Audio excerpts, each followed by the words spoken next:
Seu amor não passará, e suas palavras também.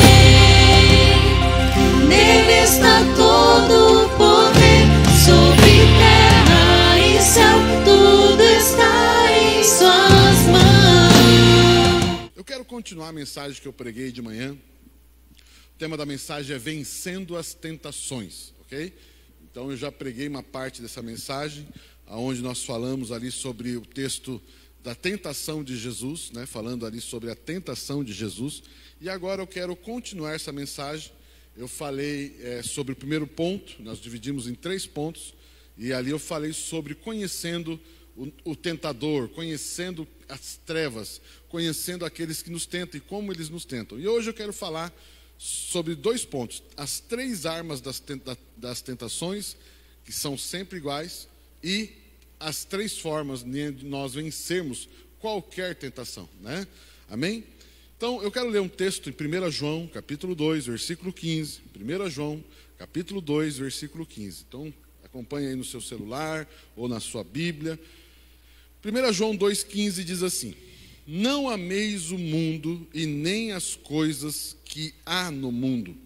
Se alguém amar o mundo, o amor do Pai não está nele. Olha só isso. Porque tudo que há no mundo, ou seja, tudo que há no mundo só tem o que está falando aqui. Tudo que há no mundo. O que é que tem no mundo?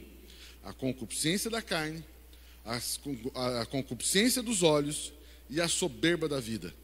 Não procede do Pai, mas procede do mundo. A origem da concupiscência da carne, concupiscência dos olhos e a soberba da vida procede do mundo e não do Pai. Ora, o mundo passa, bem como a sua concupiscência. Aquele, porém, que faz a vontade de Deus, permanece para sempre. Amém? Alguém pode dizer um aleluia, um amém? Glória a Deus. Amém. Você acabou de receber uma promessa. O mundo passa, mas você que faz a vontade de Deus permanece para sempre. Amados, esse texto então fala sobre 3 armas de qualquer tentação. Quando eu falei de manhã, tentação não é apenas você ser tentado a cometer um pecado. Não é só isso, é também. Mas não é só você ser tentado a errar, tentado a fazer algo errado, pecar. Tentação também é passar por um processo de prova, passar por um processo difícil, passar por um processo de adversidade, passar por um processo de perseguição, de dificuldade, de lutas, de batalhas, qualquer delas. Também passar por momentos onde você é tentado a errar, você é tentado a cometer um pecado, fazer algo errado para você mesmo, para a tua família, enfim, qualquer tipo de pecado. Enfim, mas tentação abrange tudo isso, ok? E quando nós falamos dessas tentações, falamos que a tentação, todas elas procedem do mundo, procede das trevas, não vem de Deus. Por isso, meu irmão, nunca diga, Deus permitiu tal coisa. Não, Deus não quer mal para você. Deus não projeta nada mal para a tua vida. Queridos, Deus não precisa do mal. Essa semana, conversando com uma pessoa, inclusive lá onde eu estava, e a pessoa conversando e perguntando e querendo conhecer mais a Bíblia, e ela falava assim, mas a Bíblia fala sobre o dia mau. Pastor, perguntando para o pastor Pio, mas o dia mau, a Bíblia diz que existe o dia mau. Que dia mau é esse? E ele estava entendendo, interpretando o dia mau como o problema que você passa, a dificuldade, a luta, a batalha. E aí, para surpresa dele, e para minha também, porque eu achei muito interessante a resposta, ele falou, o que você acha que é dia mau? O que você chama de dia mau não é dia mau. O dia mau não é o problema que você tem. O dia mau é todo dia que você decide viver por conta própria. Isso é um dia mau. Toda vez que você decide, tanto em problemas, como numa coisa boa que você esteja vivendo, você decide viver por conta própria, isso é um dia mau na sua vida. Porque você viveu aquele dia fora da dependência de Deus. Isso é um dia mau. Então, queridos, de novo, Deus não precisa do mal para falar com você. Deus não precisa, vou permitir uma desgraça na vida dele, assim ele vai acordar. Não, queridos, Deus não faz isso. Deus não faz isso. A Bíblia deixa muito clara, quem tenta as pessoas é o diabo, são as trevas. Então isso é muito importante nós entendermos. E o texto também diz como, ou seja, no mundo existe 3 formas de você ser tentado. E dessas 3 formas vai derivar todos os tipos de tentação. A primeira é a concupiscência da carne, a concupiscência dos olhos e a soberba da vida. Só existe isso. Só existe isso. Com essas 3 características, isso vai acontecer. O diabo usou essas 3 armas contra Jesus na tentação no deserto. A concupiscência da carne, a concupiscência dos olhos e a soberba da vida. Exatamente, daqui a pouco você vai ver isso.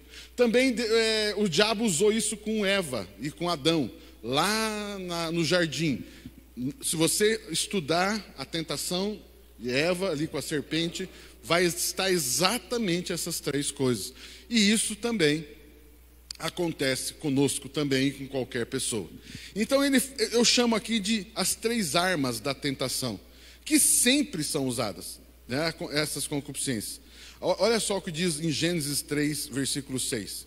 E vendo a mulher que a árvore era boa para comer, concupiscência da carne, era agradável aos olhos, concupiscência dos olhos, e árvore desejada para dar entendimento, soberba da vida, tomou o fruto e comeu, e deu também ao seu marido, e ele comeu. Ou seja, a mesma forma.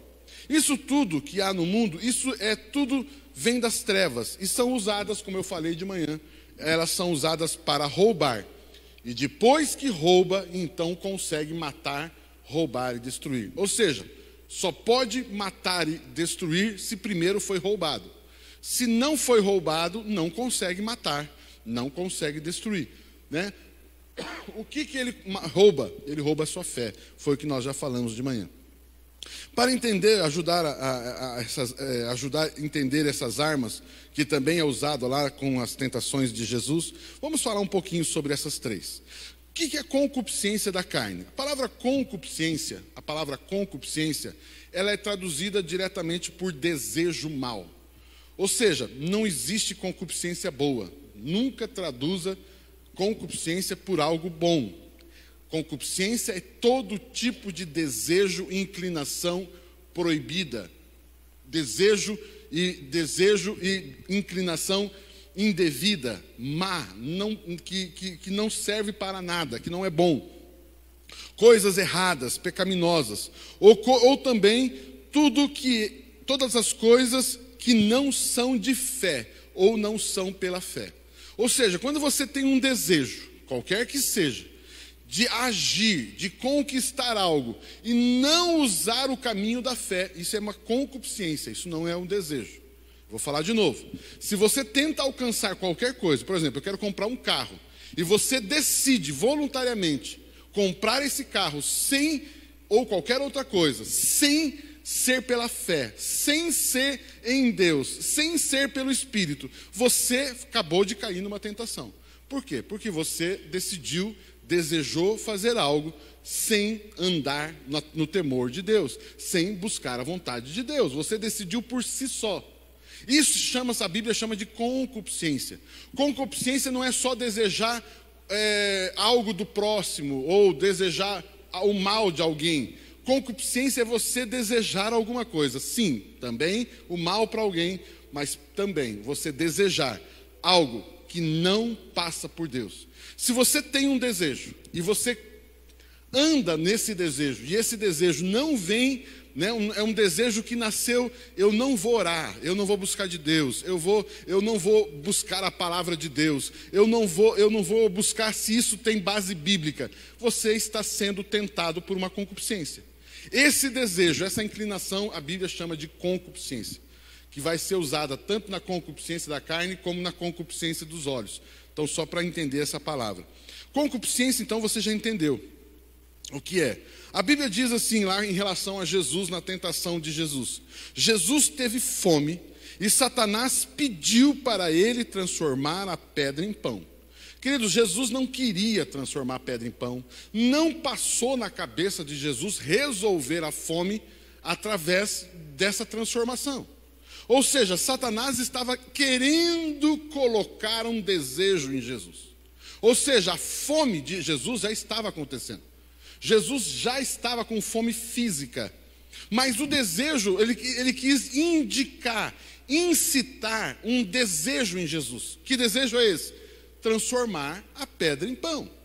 Ou seja, Satanás queria colocar uma forma de resolver o problema que Jesus estava tendo. E assim também é comigo e com você. Ou seja, concupiscência da carne é todo desejo mau para resolver um problema físico, um problema material. No caso aqui, fome. Toda vez que você está passando por uma necessidade material, financeira, dinheiro, financeira, ou mesmo física, que vai ser usada lá em Mateus capítulo 6, quando Jesus diz para os discípulos: veja os lírios do campo, que não tecem, não costuram, e nem Salomão se vestiu como nenhum deles. Veja as aves do céu, que não plantam, não colhem celeiros, e nem tanto o Pai Celestial a sustenta. Ele diz: não se preocupe com comer, beber e vestir. Comer, beber e vestir aqui fala das necessidades básicas da vida. Ou seja, eu e você e todo mundo, muitas vezes, sempre, nós somos tentados quando temos necessidades materiais, necessidades físicas, necessidades básicas. Jesus passou por isso. Então Satanás vem com uma proposta. E a proposta ou seja, a proposta em si já é um desejo mau. Ou seja, não é Deus que está pedindo para Jesus transformar a pedra em pão. Deus poderia chegar para Jesus e falar: filho, tem uma pedra aí, transforma em pão. Jesus certamente faria isso. Mas aqui é Satanás colocando ideias. Queridos, guarde o que eu vou falar para você. Isso aqui é uma palavra de amor para a tua vida. Tome cuidado quando você está passando por problemas materiais. Tome cuidado quando você está passando por necessidades de saúde, por exemplo. Tome cuidado porque você vai ser tentado a fazer algo sem Deus. Você vai ser tentado a fazer algo sem Deus. Resolver isso sem a palavra de Deus, sem os princípios da palavra de Deus. Queridos, quando você está passando por uma tentação, e aqui eu chamo tentação de duas partes. Primeiro, a necessidade em si, a falta de dinheiro, um desemprego, ou uma enfermidade, ou com você ou com alguém da sua família, você está passando por um primeiro estágio da tentação. E o segundo estágio da tentação é como que você vai resolver esse problema. Como que você vai resolver essa situação? E aqui entra então a concupiscência da carne. Ou seja, você tem uma necessidade básica, uma necessidade primária, vamos chamar assim, e isso pode gerar em você desejos maus. E esse desejo mau, em primeiro lugar, é você fazer algo sem Deus. Ok? Então esse é um exemplo. Necessidades materiais, físicas. E as trevas querem que alcancemos sem ser pelo caminho da fé, sem ser pelo caminho da palavra de Deus. Quando somos tentados em relação a necessidades materiais, somos abalados pelas necessidades materiais da vida.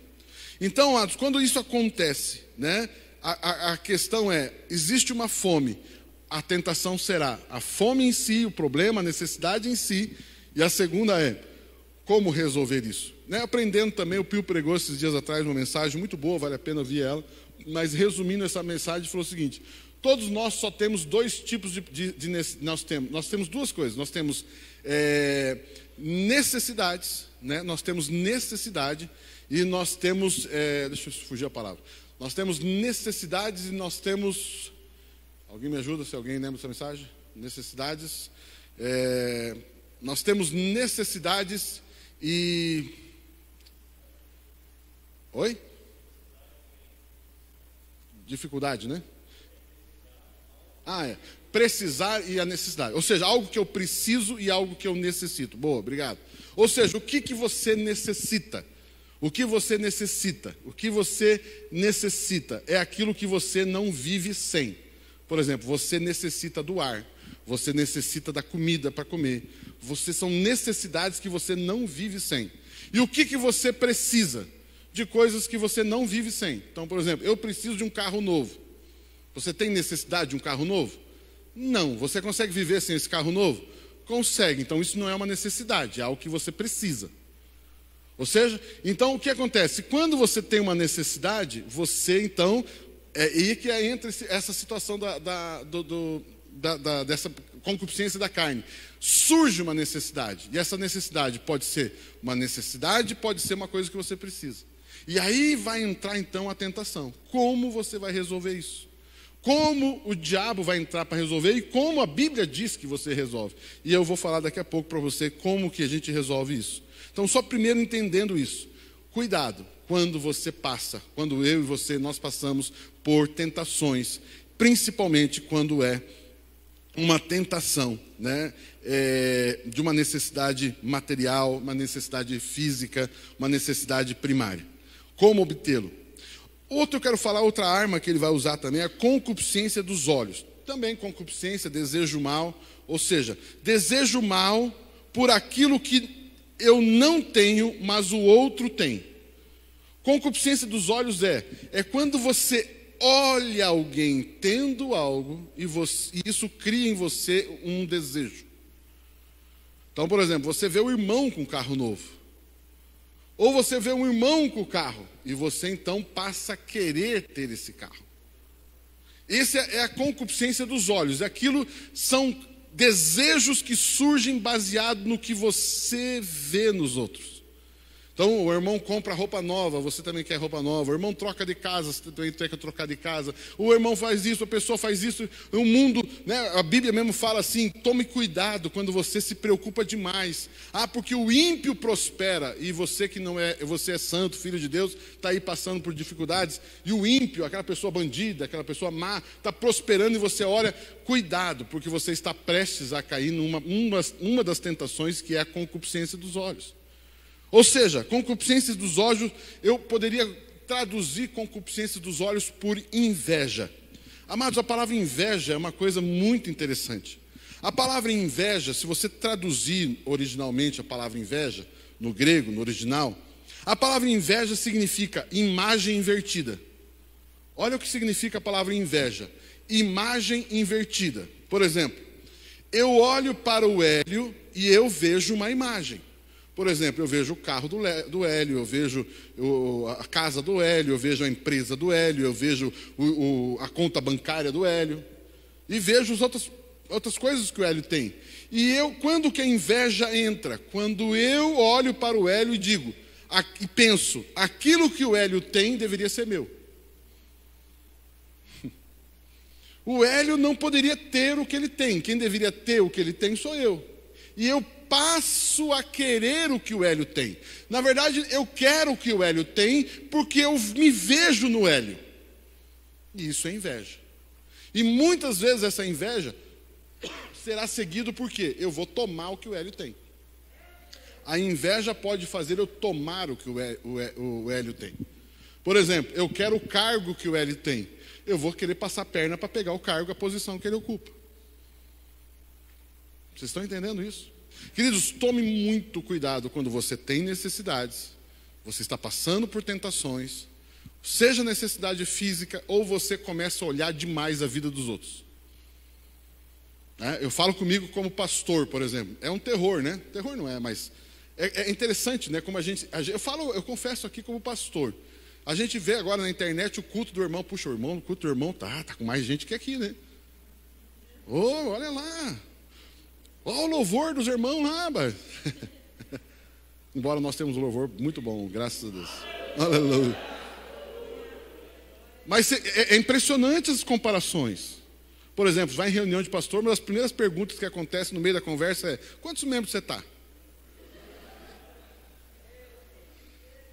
Se você falar que tem mais membro que ele. Ele vai dar um glória a Deus meio amarelo assim, mas... É brincadeira, nem todos, né? Mas é complicado, porque você passa a querer ter o que o outro tem. A Bíblia chama isso de concupiscência dos olhos.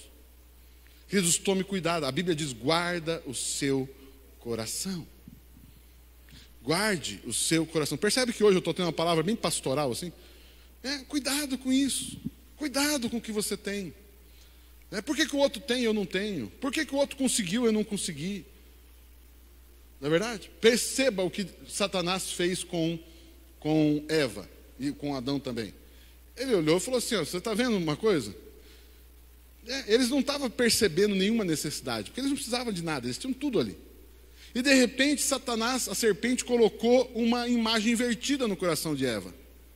Ou seja, Deus tem algo que Ele não quer dar para você. Ou seja, você deveria ter o que Deus tem, mas Ele está escondendo de você. E se você comer essa fruta, você vai resolver esse problema. Vocês percebem isso? Primeiro, criou a imagem. Você não tem o que o outro tem. Segundo, ele oferece o que supre aquilo.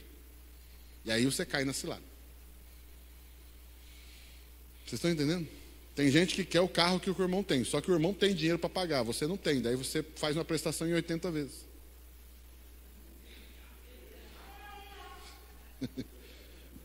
Amados, é impressionante como tem pessoas que olham os outros e quer ter o que o cara tem. E ele cria um problema para si porque ele começa a se endividar.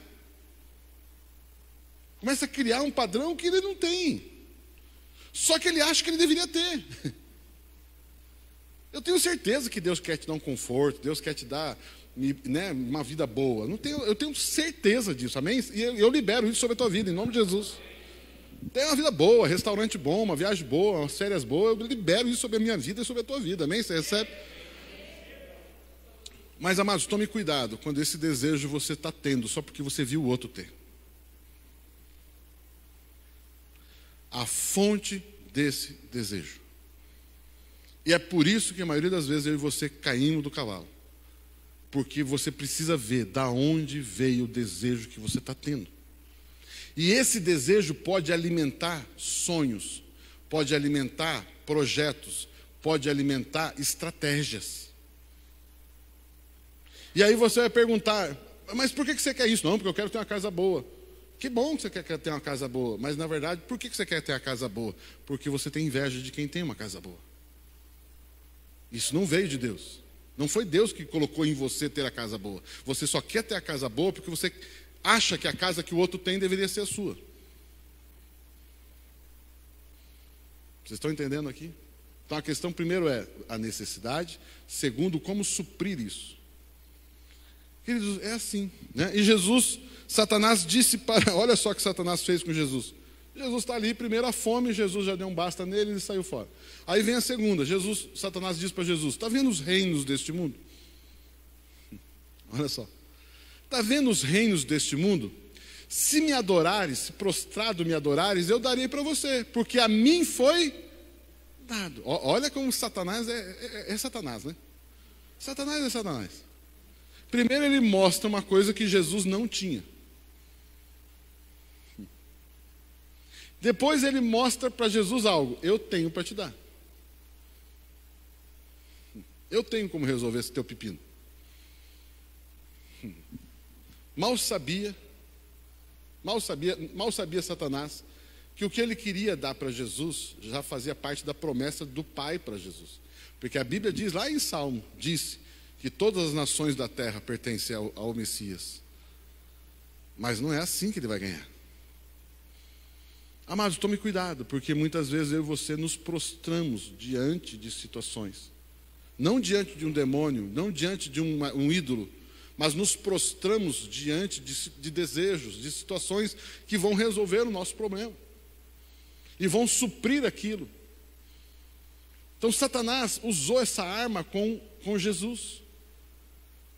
Concupiscência dos olhos. Queridos, guarde os teus olhos. Tira o teu olho dali. Você está vendo demais algumas coisas, meu irmão, tira. Deus, eu quero... Deus, sonda-me, ó Deus, e veja se há em mim algum desejo mau.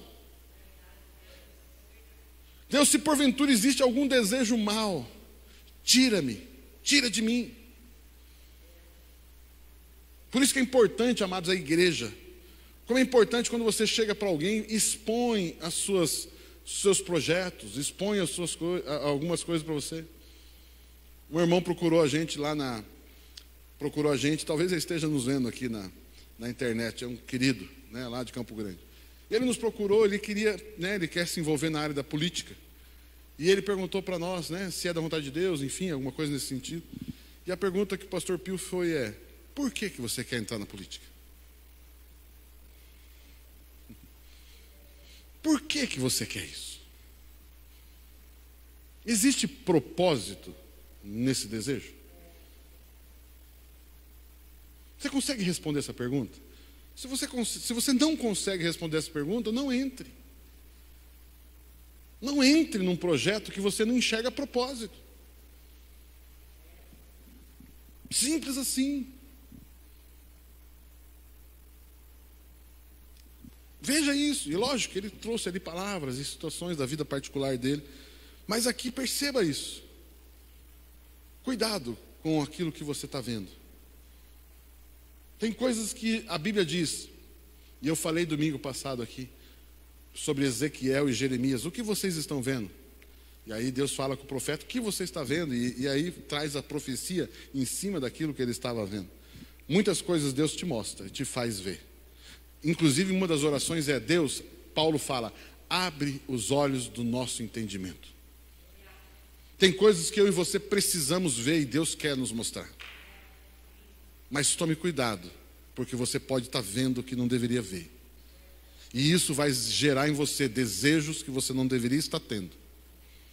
E você está perdendo tempo com sonhos que você não deveria ter. Vocês entendem isso? Amém? Aprenderam alguma coisa aqui? Não? E outra questão toda é, se você é filho de Deus, é identidade. Identidade. Se você é filho de Deus, faça isso. Agora deixa eu falar um pouquinho sobre o terceiro, a soberba da vida.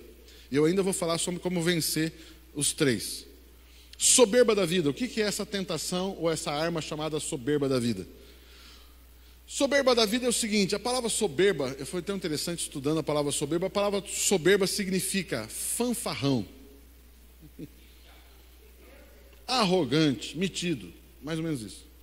O que é um soberbo? É aquele que faz coisa errada e acha que não vai dar problema nenhum. Esse é um aspecto. É a pessoa que perdeu o temor. Ele perdeu o temor. Ele perdeu o temor no sentido, dois tipos de temor, né? O temor tem dois aspectos. Temor, medo de alguma coisa ruim acontecer. E existe o temor, reverência, respeito, honra. Eu tenho temor a Deus, eu honro a Deus, eu temo a Deus. Ou seja, aqui o soberbo é aquela pessoa que perdeu o temor, em dois sentidos. O temor a Deus, cara, você não teme a Deus não, meu irmão. Você não honra a Deus, você não se preocupa em desagradar a Deus. E andar, e também o temor no sentido de medo. Cara, você não tem medo de investir a tua vida, o teu dinheiro, a tua família numa coisa que vai dar errado. Você não tem medo, né? Você não tem medo de andar 180 por hora?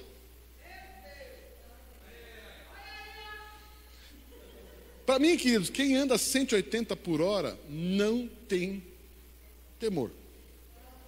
E é soberbo, porque ele é inconsequente. Ele acha que o carro está bom, ele acha que ele sabe dirigir. Você sabia que a velocidade máxima de um anjo é 100... Não, brincadeira. Brincadeira. Não, eu vou andar de qualquer jeito, eu vou fazer de qualquer forma e... Soberbo. Inconsequente. E também soberbo é... O que eu tenho? Ah, você não sabe. O irmão, ele foi nos visitar. Olha que coisa linda. Até se ele estiver vendo, um abraço para ele. Alexander. Ele foi nos visitar lá onde nós estávamos. Ele veio de Campo Grande até onde nós estávamos, 380 quilômetros. Porque ele soube que a gente estava no estado. Para ele ver os professores dele. Estava eu, o pastor Pio, o pastor Marco Aurélio. Ele falou, não, imagine, vocês estão no nosso estado, imagine. Ele andou 300 quilômetros, ficou 3 horas com a gente, almoçou com a gente e foi embora. Voltou. Para estar conosco. E aí conversando, ele falou assim, puxa, pastor, a gente fica esse tempinho aqui, olha quanto nós já aprendemos. Daí o Pio brincou com ele, você não faz ideia quantas madrugadas para chegar nisso. Quanto joelho dobrado, ó, cala no joelho, meu amigo. Sabe, para pregar essas mensagens aqui, ó, você não faz ideia, ó, joelhão. Jejum, então, você não faz ideia. Ó, eu tô magrinho, você acha por quê? Soberbo. Não foi a revelação, não foi a graça de Deus. Foi a minha força. Queridos, você precisa estudar. Você precisa fazer uma faculdade. Você precisa fazer uma especialização. Você precisa fazer uma série de coisas na sua profissão. Mas nunca faça disso a sua força. É Deus. É dele, por ele e para ele. Amados, é dele. Amados, é dele, é dele, é dele. Meu irmão, cuidado quando você, né, você olha e fala, meu irmão, você é muito bom, né, queridos? Mas não fale só da boca para fora. Você precisa ter isso, cara. É Deus. É Deus, é só Deus. É só Deus. Se não fosse Deus, não tinha nada. Pode revistar, não tem. Não tem, é graça. É o Espírito Santo. Amado, você olha uma pessoa cantando, pregando, curando, fazendo e acontecendo, e você fala, uau, que coisa tremenda, meu irmão. É o Espírito Santo na vida dele. Oh, mas sua empresa está boa, hein? Ah, mas é que uma estratégia que Deus deu, sabe? Oh, cara, isso aqui é... Meu irmão, cuidado. Soberba da vida. Então a soberba da vida, né? O Satanás chega para Jesus e fala assim, sobe no pináculo do templo, lugar mais alto, fala assim, lance daqui para baixo. Pode saber que os anjos vão pegar você. Ali está a soberba da vida. Satanás induzindo Jesus a pular. Sabe por quê? Deus vai curar, Deus vai resolver lá embaixo. A pergunta é, por que pular? Por que eu colocaria minha vida a risco? Por que eu colocaria a fidelidade de Deus em prova? Por que eu faria uma coisa dessa? Por que eu seria inconsequente em pular, colocar minha vida em risco, só para saber se Deus me ama ou não?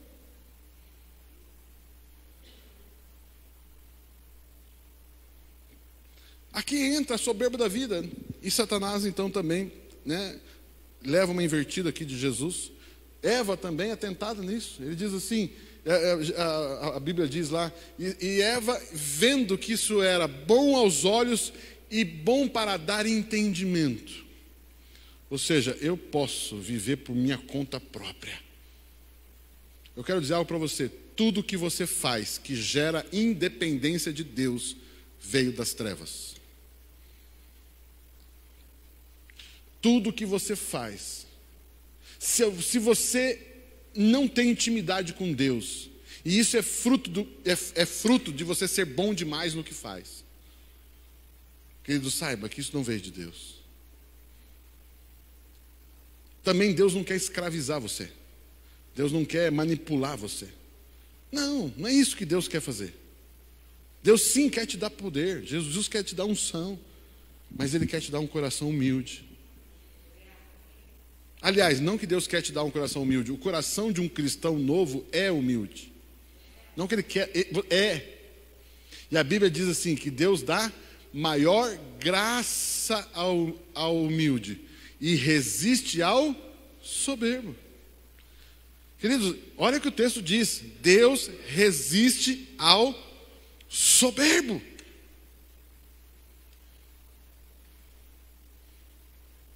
Tem gente que é forte demais.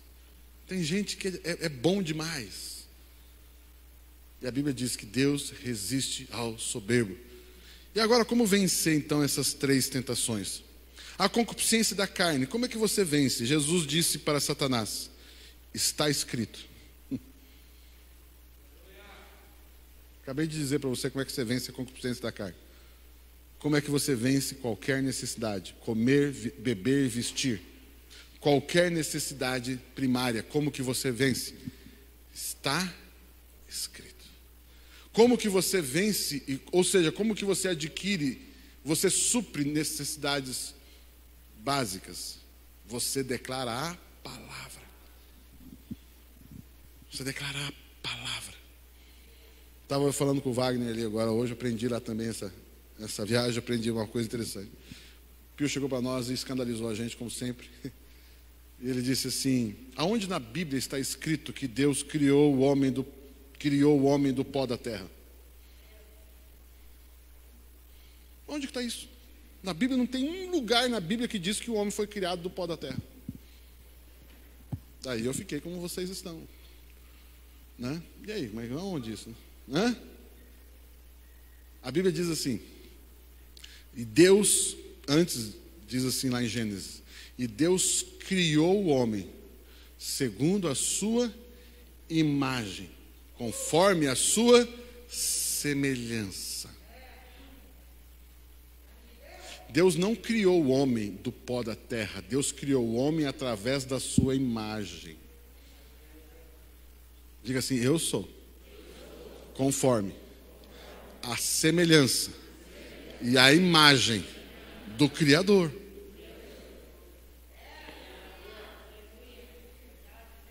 Mas, papi, mas a Bíblia está lá, né? Não, a Bíblia diz assim, aí eu vou corrigir.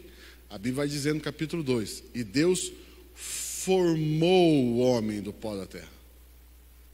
Ele criou segundo a sua imagem e semelhança, mas ele formou do pó da terra. Papi, qual que é a diferença? Existe uma diferença. A palavra criar é uma coisa, formar é outra. A palavra criar a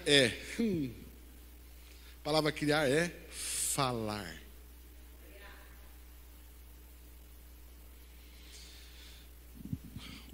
O formar com o pó da terra é materializar o que foi falado. Você cria. Como é que você cria comida, alimento? Falando. Ele disse para Satanás: porém está escrito, nem só de pão viverá o homem, mas de toda a palavra de Deus. O que ele está dizendo aqui? Que a palavra vai matar a fome dele? Não, o que ele está dizendo é o seguinte: a palavra vai gerar o alimento para me sustentar. A palavra vai gerar o dinheiro que você precisa para pagar a conta. E quando eu digo criar, aqui é as mais clientes e tudo essa coisa mais. Vocês estão ouvindo essa mensagem aqui hoje ou não? Amém? Então, como que você cria, declarando, como que você vence a concupiscência da carne? Falando. Eu falei hoje de manhã que eu quero repetir isso. Queridos, nunca diga que o seu problema é um gigante. Ah, estou enfrentando um gigante. Não, você está dando poder demais para ele. Diga assim: o meu inimigo não é um gigante. Eu falei de manhã. Deus, quando via do céu, ele via um pequenininho e via um gigante. Qual era o gigante, qual era o pequenininho? Davi era o gigante, Golias era o pequenininho. Então pare de dizer que o seu problema é um gigante. Ah, eu estou enfrentando uma batalha. É claro, vai perder nela, porque você fica falando isso. Meu irmão, você está criando uma batalha grande. Você está criando um inimigo forte. Você está criando armas para o teu inimigo. Você está colocando ferramentas poderosas na mão do teu inimigo.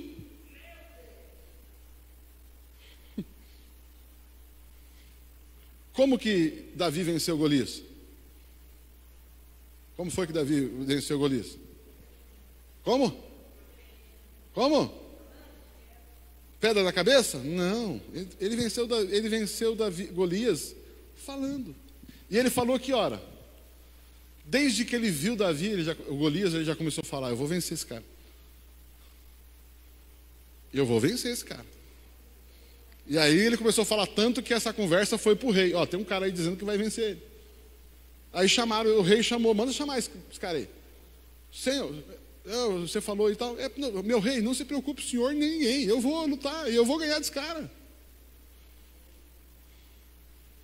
Eu vou ganhar. Hoje o Senhor dará vitória a Israel. Hoje o Senhor dará vitória. E aí chegou na frente do cidadão. E o cidadão, você veio com pedra e pau, eu vou dar tua carne para os bichos comer. Hoje mesmo você vai perder.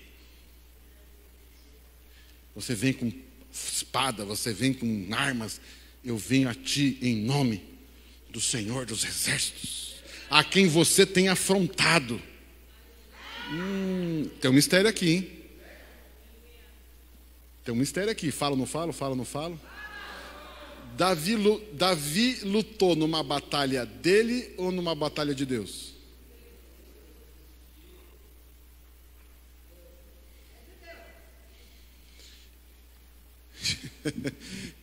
Eu vou vencer você, porque você tem afrontado o Deus de Israel. E hoje se saberá que há Deus em Israel. Porque você diz que o povo de Israel não tem Deus. Tem sim. Meu irmão, lute as batalhas de Deus, não lute as encrencas que você se mete. Daniel foi jogado na cova dos leões. Você não precisa pular lá.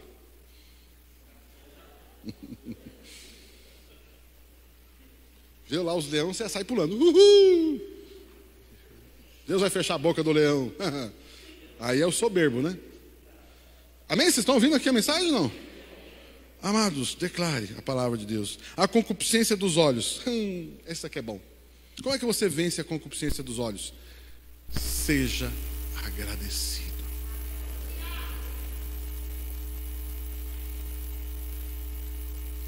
Cadê os homens casados? Diga assim: Deus, obrigado pela minha esposa. Para de espichar os olhos para a mulher dos outros e Deus, obrigado pela minha esposa. Obrigado pela mulher que o Senhor me deu. Eu ia falar aqui, vocês vão dar risada. Para de ficar olhando para os pastores dos outros. Você tem pastor, pare disso, né? Eu estou brincando aqui, mas tem gente que vem assim. Eu estava ouvindo mensagem do fulano. Falei, que você está ouvindo mensagem desses trastes aí, meu? Depois vem pedir oração aqui, mas bota essas minhocas na tua cabeça, depois fica aí, ó. Tá comendo comida estranha, meu. Tá com fogo estranho no altar aí, rapaz. Tem, como diz na história de Eliseu, né? Tem veneno na panela, meu irmão. Tem veneno na panela, você está comendo comida estragada. Vai ficar escutando qualquer coisa que tem por aí. Aí depois vem aí, tá ouvindo fulano, ouvindo ciclano. Amado, tem rádio, tem música que não vale a pena você ouvir. Você tem ouvindo música gospel, você não devia estar ouvindo. Uma letra nojenta, besta, sem teologia nenhuma, mas deixa pra lá. Deixa eu voltar aqui pastoralmente, deixa eu voltar a mensagem pastoral. Deixa eu voltar a mensagem pastoral. E ele disse, Satanás disse para Jesus: eis, todo esse reino eu te darei, se prostrado me. E o que Jesus respondeu para Satanás?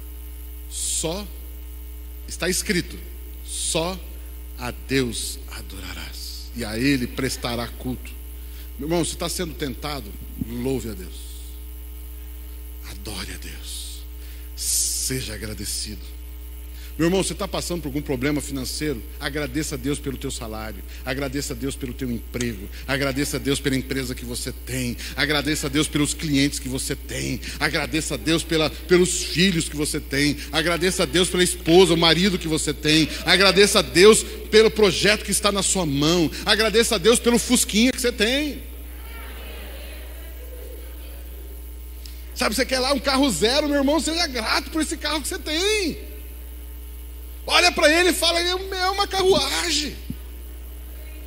Agradeça a Deus, obrigado por esse fuscão, obrigado por esse carro. Fala, não fala, fala, não fala, fala. Minha irmã, agradeça o sapato que você tem. Que sapato lindo, pare, né? Que sapato maravilhoso. Agradeça a roupa que você tem, agradeça. Agradeça aquele cabelinho branco que nasce.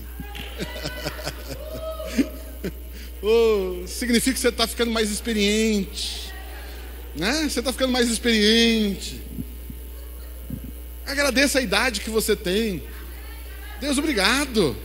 Sabe, você olha aquele irmão, aquela irmã novinha, e você agradeça a Deus. Deus, obrigado. Obrigado pelos meus 150 anos. Deus, estou aqui, estou firme. A Bíblia diz que ainda na velhice darão fruto. Agradeça a casa que você tem. Agradeça a cama que você dorme. Agradeça a Deus pela escola dos teus filhos, pelos professores que eles têm.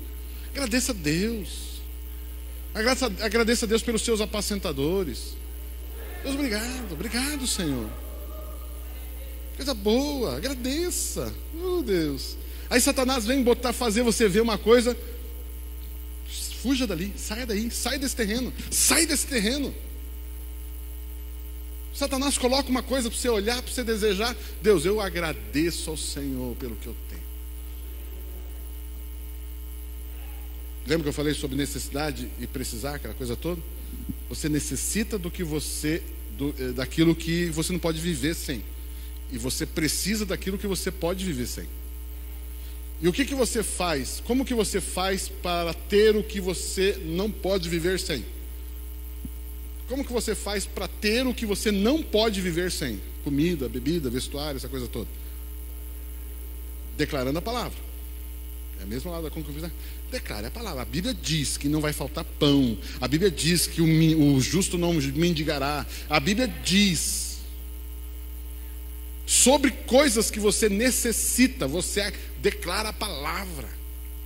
E coisas que você precisa, o que você faz? Você pede. Aí você apresenta a Deus as suas petições. Deus, eu gostaria muito de ter um carro melhor. Deus, eu gostaria de ter uma casa melhor. Eu gostaria de ter um emprego melhor. Aí você apresenta as tuas petições diante de Deus. Mas guarda o teu coração, para não ficar ansioso enquanto Deus não responder. Estão aprendendo alguma coisa aqui hoje, não? Então você aprende. E pode subir aqui o pessoal, está louquinho para subir, senão não está indo. Aleluia. Não, brincadeira, sobe lá. E agora tem a soberba da vida, né? Que é aquela que nós falamos que significa a soberba da vida, né? A soberba da vida, ou seja, Satanás chega para ele, sobe no pináculo do templo e ele diz: pula daqui para baixo. Ou seja, viva, se aventure, entre nessa sociedade com o ímpio, se aventure, namore um não cristão, a não cristã, se aventure. Vai lá, vai dar certo. Jesus vai converter aquele cara, vai converter aquela moça. Vai lá. Chega um cara ímpio, um cara que cultua Satanás, que oferece 1 milhão para ser sócio da tua empresa, você entra. Entra lá, vai lá, pula. Não, mas Deus vai converter o meu sócio. Deixa pra lá, vamos voltar para a mensagem pastoral. Vamos voltar. E o que Jesus responde para Satanás? O que ele responde para Satanás? Não tentarás ao Senhor teu Deus. Querido, nunca exija as coisas. Nunca corra na frente. Não tente ao Senhor teu Deus. Ande. Por exemplo, qual é a diferença dos grandes reis de Israel, Davi principalmente? Senhor, eu devo ir nessa batalha? Senhor, essa batalha eu devo lutar? Já falei 1000 vezes aqui na igreja. 1000 para exagerar, mas eu acho que talvez mais. Se alguém chega para você e fala assim: eu tenho uma proposta para você, mas a resposta tem que ser dada hoje. Qual é a resposta? Não. Cara, não tem tempo de orar. Não tem tempo de buscar o Senhor. Não tem tempo de conversar com o teu cônjuge. Não tem tempo de ver na Bíblia se aquilo tem respaldo bíblico. Fuja. Queridos, fique sempre na segurança da palavra de Deus. Você está na palavra, está seguro. Está fora da palavra, está pulando. Se você tenta, se você decide, você toma uma decisão sem uma certeza bíblica, você está pulando do precipício, esperando que Deus te pegue lá embaixo. E a Bíblia diz: não tentarás.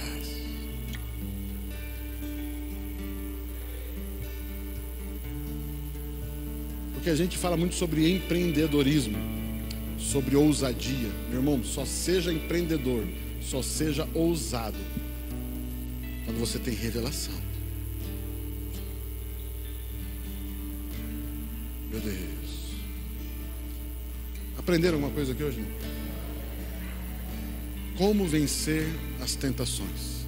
Vamos colocar em pé, vamos dar um forte aplauso a esse Jesus lindo, maravilhoso. Aleluia. Aleluia. Aleluia. Glória a Deus. Pai, obrigado por esta palavra, Senhor. Obrigado pelo irmão, pela irmã. Senhor, obrigado porque nós temos um terreno para semear. E esse terreno são pessoas, é o coração de pessoas. Obrigado. Eu quero me dirigir a você que, quem sabe, está aqui hoje pela primeira, segunda ou mais vezes. Você que nos assiste pela primeira vez ou mais vezes. Eu quero fazer um convite. Qual o convite? O convite é você nascer de novo. O convite é você fazer parte da família de Deus. O convite é você aceitar o presente que Deus te dá. Qual é o presente que Deus te dá? O presente é a vida eterna, é a salvação. E isso tem um preço, pastor? Não, é de graça. Teve um preço para ele, para Jesus teve um preço, mas para mim e para você é de graça. E eu só tenho que receber. É um presente. O presente é de graça. E ele já te deu. Jesus já veio, Jesus já morreu e ele já ressuscitou para te salvar da condenação, do inferno e do sofrimento aqui na terra, e te dar a vida eterna para que você esteja para sempre na presença do Senhor. Isso chama-se novo nascimento, isso chama-se salvação. E você alcança isso pela fé, mas também expressando a sua fé em palavras, ou seja, orando, fazendo uma oração de salvação. Por isso, nessa hora, eu quero convidar você, né, a você, a todos na verdade, quem está na internet, repita comigo uma oração, essa oração de salvação. Repita e diga assim comigo: Senhor Jesus, eu reconheço que Tu és Filho de Deus, que veio em carne para me salvar. Eu peço perdão pelos meus pecados. Eu renuncio a Satanás, seus demônios, todas as suas obras. Eu recebo o sangue de Jesus, que me perdoa e me purifica de todo pecado. Eu recebo também o Espírito Santo para habitar no meu espírito. Eu te agradeço pela vida eterna e pela salvação da minha alma. Amém. Aleluia. Aleluia. Glória a Deus, glória a Deus. Aqui entre nós, porventura alguém fez essa oração pela primeira vez? Levante sua mão, gostaria de orar com você. Alguém aqui fez essa oração pela primeira vez? Gostaríamos de orar, conhecer você, não constrangê-lo, longe disso, mas conhecer você, orar com você mais uma vez. Existe alguém entre nós aqui? Na internet também, se você fez essa oração pela primeira vez, faça aí uma menção aí no nossa transmissão, ou mande também um WhatsApp para nós, temos aí nas nossas redes sociais. E o segundo conselho que eu dou a vocês, quem fez essa oração pela primeira vez, procure uma igreja, faça parte da família de Deus. A igreja é a família de Deus. A igreja não é uma religião, a igreja não é religião, a igreja é a família de Deus, ok? Então, faça parte de uma igreja, procure uma igreja. E agora eu quero orar por os demais. Pai querido, muito obrigado por esta palavra. Obrigado, Senhor, porque o Senhor já nos deu todas as condições de sermos mais que vencedores. Obrigado, Senhor, porque na Tua palavra temos vitória plena contra todas as tentações. Obrigado, Senhor, porque nós temos vitória plena contra todas as obras de Satanás, contra toda a investida das trevas. Nós já possuímos vitória contra tudo isso. E nessa hora eu quero liberar essa palavra sobre cada irmão, cada irmã aqui na internet. Se porventura você está passando por uma situação de luta, de tentação, de que nível for, eu libero o suprimento sobre a sua vida, a vitória sobre a sua vida, um posicionamento de coragem, de fé, em nome de Jesus. Pai, nós declaramos o suprimento necessário, Senhor, comida, bebida, vestuário, enfim, a vida básica, o dia a dia da vida básica. Mas também, Pai, queremos apresentar ao Senhor os nossos pedidos, aquilo que precisamos, aquilo que seria bom ter, Pai, para melhorar o nosso trabalho, melhorar a nossa moradia, melhorar a condição de trânsito, melhorar, Pai, tantas coisas, uma roupa, quem sabe até melhor. Pai, nós queremos apresentar diante do Senhor porque podemos, somos filhos. E filhos podem ter a liberdade de pedir para o Pai aquilo que ele precisa, aquilo que ele gostaria de ter, longe de ter a inveja de alguém, longe de querer se comparar com alguém.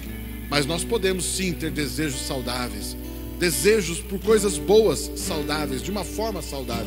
E nós apresentamos isso diante do Senhor. E eu quero liberar, eu quero abençoar você que tem feito esses pedidos, que o Senhor conceda a petição que você tem feito na sua casa, na sua família, na educação, no trabalho, seja qual área for.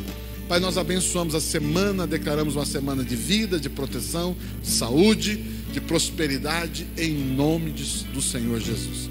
Que o amor de Deus Pai, que a graça do Senhor Jesus e a comunhão do Espírito Santo seja sobre a sua vida, hoje e para sempre.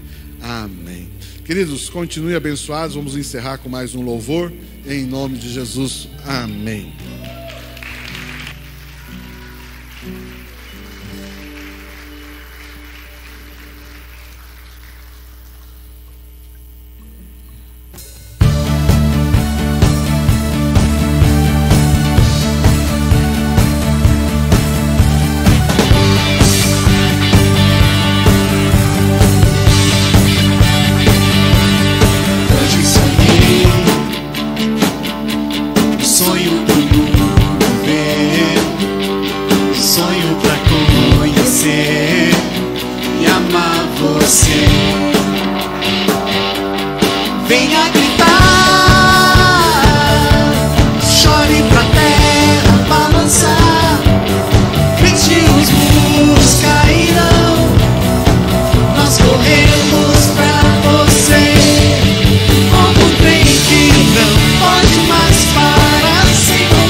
Tempo de liberdade, eu deixo